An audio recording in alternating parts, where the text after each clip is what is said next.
Bienvenue sur votre chaîne préférée Akhbar al-Bled de Hassan Atlemsen.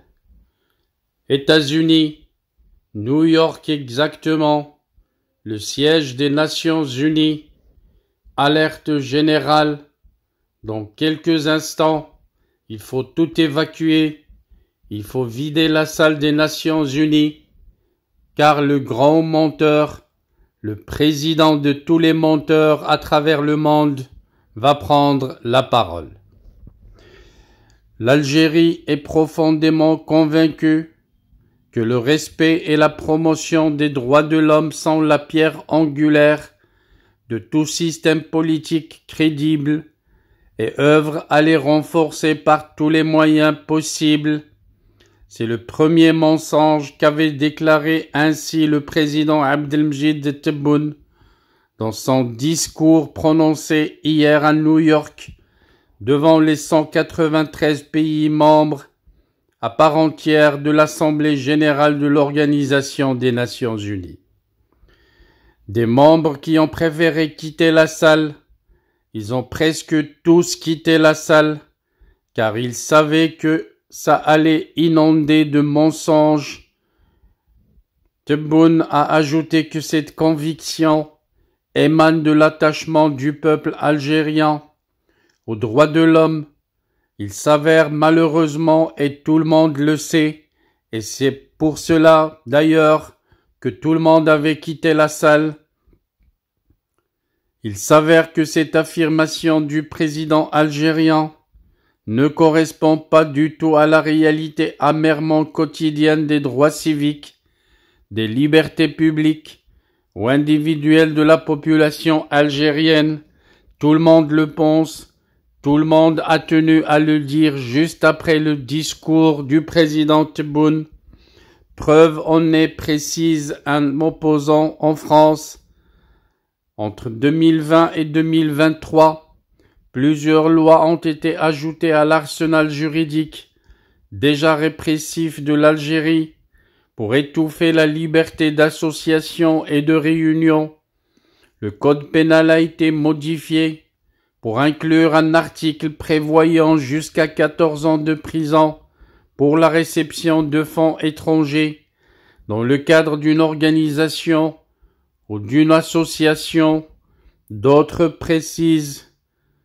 De même, par l'ordonnance présidentielle de 2021, la définition de l'infraction pénale du terrorisme a été étendue pour incriminer les actions visant à œuvrer ou inciter par quelque moyen que ce soit à accéder au pouvoir ou à changer le système de gouvernance par des moyens non constitutionnels.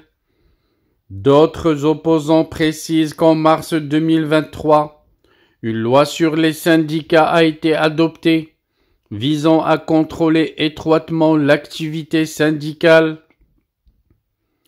Tout au long de la période qui a suivi les élections législatives de juin 2021 et jusqu'au 3e anniversaire du mouvement pro-démocratique du Hirak en février 2022, une autre catégorie d'opposants pense que le harcèlement, l'intimidation et les attaques contre les dissidents se sont intensifiées.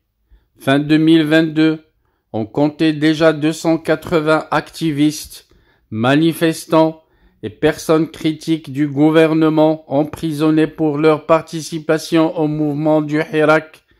Les organisations locales et personnes répertoriant les arrestations et détentions arbitraires ont également été attaquées, notamment le défenseur des droits humains, Zakaria Hannache, qui a été condamné en mars 2023 par contumace à 3 ans de prison sur la base d'accusations fallacieuses, de diffusion de fausses informations, de réception de fonds.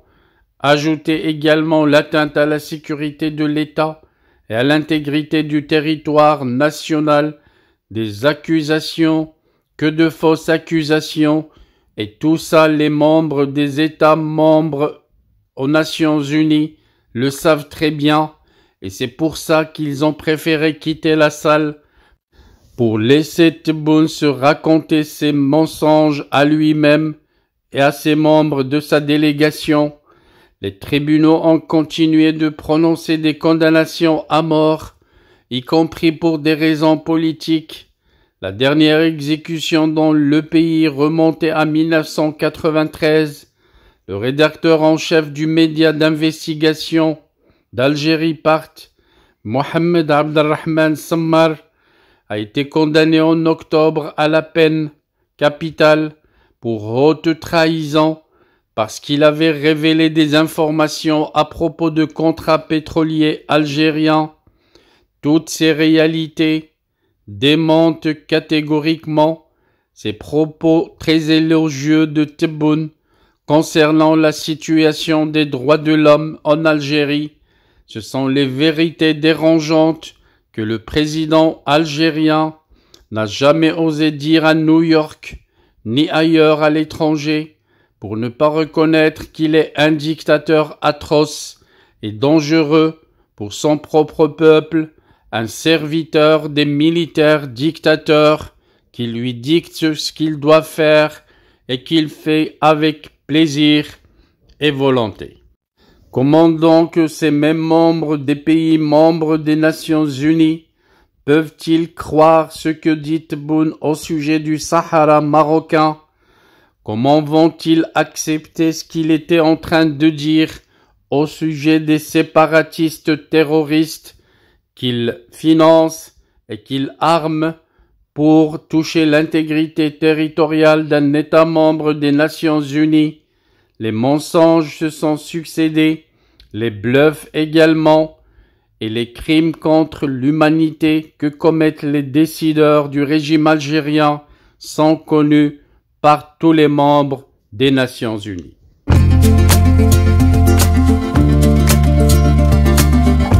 Bienvenue sur votre chaîne préférée Akhbar al-Bled de Hassan Atlemsen. Avant de commencer, je voudrais vous informer que nous venons de créer sur Akhbar al-Bled 2 chaînes annexes. La première dite Al-Jazair bi'Uyun Maghribiyah, l'Algérie aux yeux des voisins, qu'on a créée pour sensibiliser le public arabisant, un public très large sur Akhbar al-Bled à qui on voudrait faire plaisir en abordant des sujets d'actualité avec la langue qu'ils comprennent.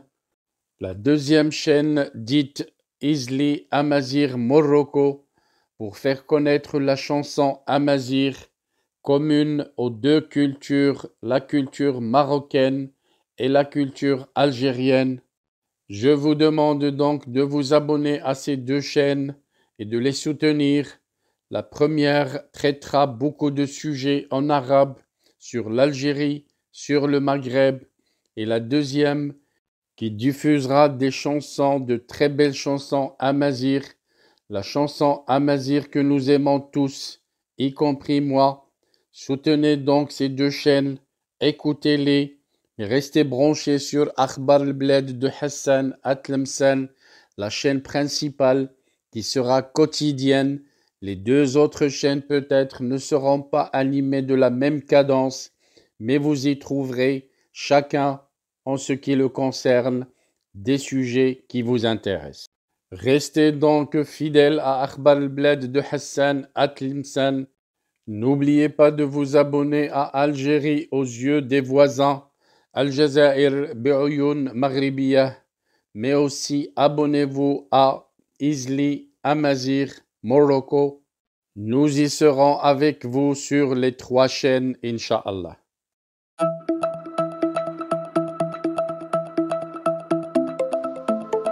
Bienvenue sur votre chaîne préférée Akhbar al-Bled de Hassan Atlemsen. Avant de commencer, je voudrais remercier l'abonné qui a choisi de devenir membre à part entière de la chaîne Akhbar al-Bled de Hassan Atlemsen. Merci également aux autres abonnés.